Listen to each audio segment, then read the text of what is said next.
Aujourd'hui, je vais vous expliquer comment choisir une planche pour faire du pump track. En pump track, ce qui va être important, c'est de prendre une planche qui va être pas trop grande. Donc autour des 30 pouces, c'est très bien. Ça peut être un peu moins, un peu plus. Le plus important surtout, c'est de prendre une planche qui ne soit pas rabaissée. Parce que si on a une planche rabaissée, on va se retrouver avec une board qui va frotter sur les bosses et du coup on sera coincé. Il est préférable quand même de prendre une planche qui soit rigide, ce qui va éviter les pertes d'énergie quand on va pomper. On va avoir des planches de différents styles pour faire du pump track. Donc là par exemple la Landy Hatch Tugboat qui va être un cruiser un petit peu plus long que la moyenne avec plus de largeur. Donc ça pour le pump track c'est vraiment très efficace. Il y aura aussi les planches typées plus ce qu'on appelle old school années 90. Donc c'est des shapes relativement larges avec un kick ou deux kicks, ça n'a pas vraiment d'importance. Donc on a une bonne largeur, on est bien installé dessus. C'est stable. Vous pouvez aussi prendre des planches qui sont typées plutôt longboard downhill, mais avec une longueur assez courte. Donc ça va être des planches qui vont être très rigides avec un concave un peu plus marqué. On va les monter avec des trucks en géométrie inversée, mais de plus petite largeur que la moyenne, donc en 160, à peu près 165 mm, c'est très bien. Et là ça va faire une planche qui sera un peu plus, qui carvera un peu plus, mais qui se défendra très bien en pump track. En pump track, c'est également possible d'utiliser des planches de surf skate.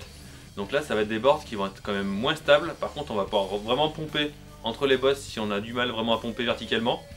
Et ça va permettre aussi d'avoir un petit peu plus de vitesse en sortie de courbe. Donc en sortie de virage vous allez mieux accélérer. C'est vraiment une pratique très spéciale. Donc soit vous allez adorer, soit vous allez détester. Mais en tout cas vous ne resterez pas indifférent à ce type de planche là.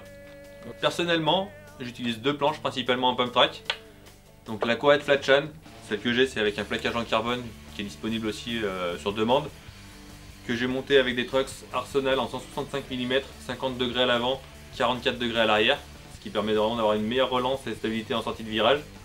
Dessus j'ai mis des roues en 70 mm, donc là c'est les Orangutan for President. Et j'ai rajouté aussi une petite cale, c'est un petit accessoire qui permet d'avoir le pied qui est bien calé, ça va éviter que le pied se décale un petit peu au fur et à mesure des virages. Donc là on est bien posé sur la planche, et ça je trouve que c'est vraiment très efficace en pump track. La deuxième planche que je vais utiliser en pump track, c'est la Landy Hatch Tugboat. Alors elle c'est vraiment la reine du pump track. Beaucoup de monde l'utilise sur du pump track, il y a différentes décos, différents graphismes. Celle-là elle est vraiment sympa, elle est pas trop lourde. Elle peut être utilisée en cruiser aussi pour se balader en ville, donc ça fait une planche un peu à tout faire. Vous l'avez à la fois pour vous promener, un coup de pump track, on prend la planche en pump track.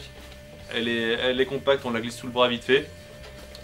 Et voilà, avec des trucks qui sont relativement larges, c'est du 150 mm à peu près de largeur, donc on a quand même une bonne stabilité.